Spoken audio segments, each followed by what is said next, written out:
green and sustainable buildings, rising demand for energy efficient, eco-friendly development, and then we have technology adoption, which is like prop tech, AI, and AR, VR accelerate sales, marketing, and project management.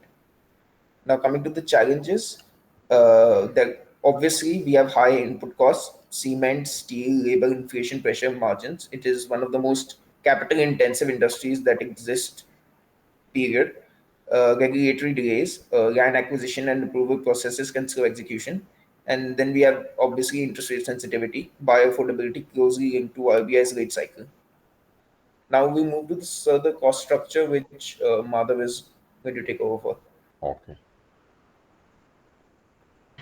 So first we can see the land acquisition. Land is the single largest cost driver, ranging from 1200 to 1800 rupees per square foot in metro hubs like Delhi, Bombay, etc. Then emerging tier 2 cities can see land prices at 800 to 1000 rupees per square foot. For example, Godrej Properties, they acquire land for 1400 to 1600 rupees per square feet in Pune, which represents about 33% of the project cost. Second, we can see is construction material, which includes like 20 to 22% of the cost. This includes cement, steel, sand, and etc. like raw materials. Typically, 800 to 1200 rupees per square feet. A rising commodity cycle push this line up. A 10% increase in steel prices add roughly around 1.5 to 2% to the total cost.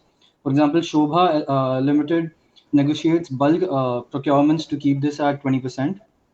Third is labor and contractor cost, which is 12 to 15% of the total cost. These labor rates vary by region.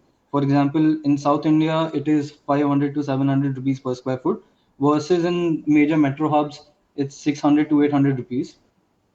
And the labor cost remains 60 to 70% below developed markets. For example, Brigade Enterprises averages 14%. Next, we have regulatory charges, which is approx 8 to 10% of the total cost. It covers RERA compliance, environmental clearances, development fees, and FSI premiums. These can range from 400 rupees to 600 rupees per square foot.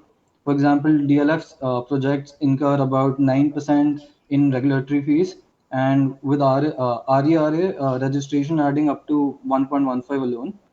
Next is financing costs, which costs about like 7 to 8% of the total cost. It is interest on construction loans and bonds, which forms this 7 to 8% of the cost, or approximately 300 to 500 rupees per square foot. These rates fluctuate with RBI policies. Next, we have sales and marketing, which would cost around 5 to 6%.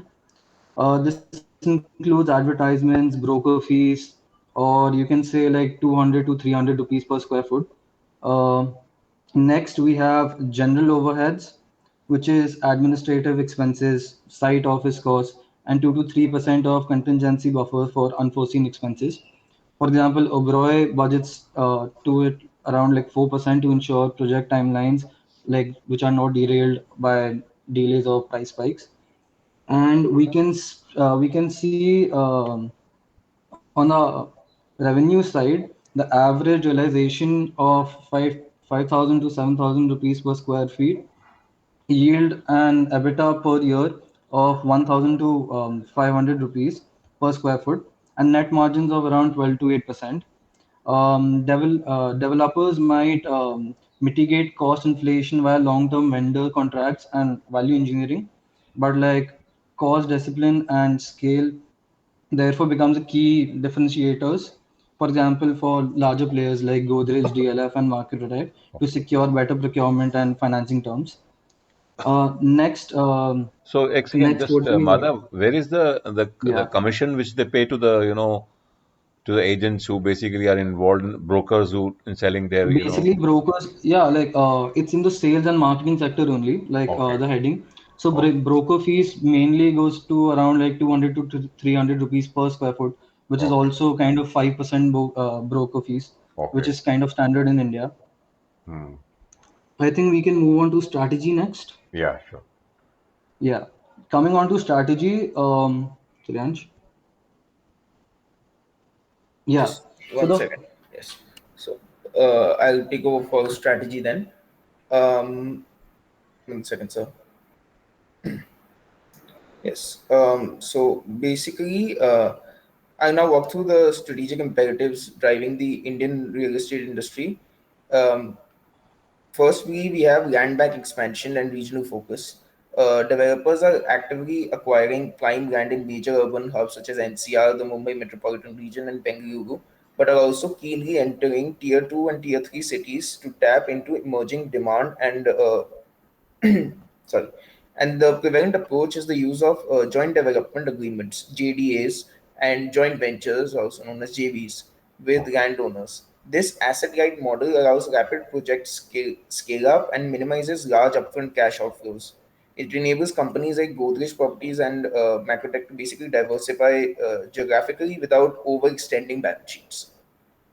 Okay. Then we have a focus on consolidation and formalization.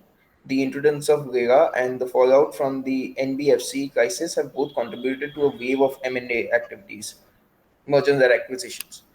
Um, where stronger branded developers are acquiring stressed projects and absorbing smaller local players. This consolidation is enhancing sector trust, it is improving compliance, and it is enabling brand driven sales, with companies like DLF and Prestige Estates capitalizing to gain market share and pricing power. Then we have a balanced portfolio approach, which basically targets both the affordable and mid-income housing segments for volume and the luxury premium segments for margin. Many developers are also launching new businesses like co-living, senior living, and rental housing to diversify revenue and to address evolving urban lifestyles and demographics.